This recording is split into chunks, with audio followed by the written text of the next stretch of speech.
ఈరోజు మ్యాంగో హల్వాని ఎలా చేయాలో చూసేద్దాం రండి.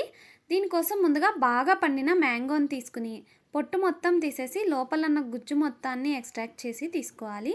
నాకైతే ఇక్కడ ఒక హాఫ్ కప్ గుజ్జు వచ్చిందనమాట.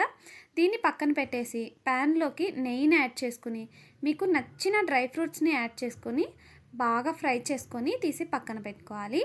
తర్వాత అదే నెయ్యిలోకి హాఫ్ కప్ బొంబాయి రవ్వని కూడా యాడ్ చేసుకొని ఇలా మంచిగా ఫ్రై చేసుకున్న తర్వాత 1.5 కప్ మిల్క్ని కూడా యాడ్ చేసుకుని రవ్వ మొత్తం ఉడికి ఇలా దగ్గర పడేదాకా ఉడికించుకోవాలి.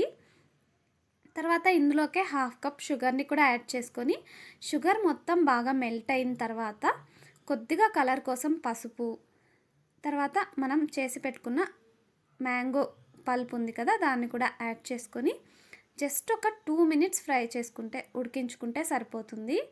ఎక్కువగా ఉడికిస్తే మ్యాంగో ఫ్లేవర్ వెళ్ళిపోతుంది కాబట్టి జస్ట్ అంతా మిక్స్ అయ్యేదాకా కలుపుకొని లాస్ట్లో మనం వేయించి పెట్టుకున్న డ్రై ఫ్రూట్స్ కూడా యాడ్ చేసుకొని దింపేసుకుంటే మ్యాంగో హల్వా రెడీ అయిపోతుంది. మంచి మ్యాంగో ఫ్లేవర్తో చాలా బాగుంటుంది. తప్పకుండా ట్రై చేయండి. సబ్స్క్రైబ్.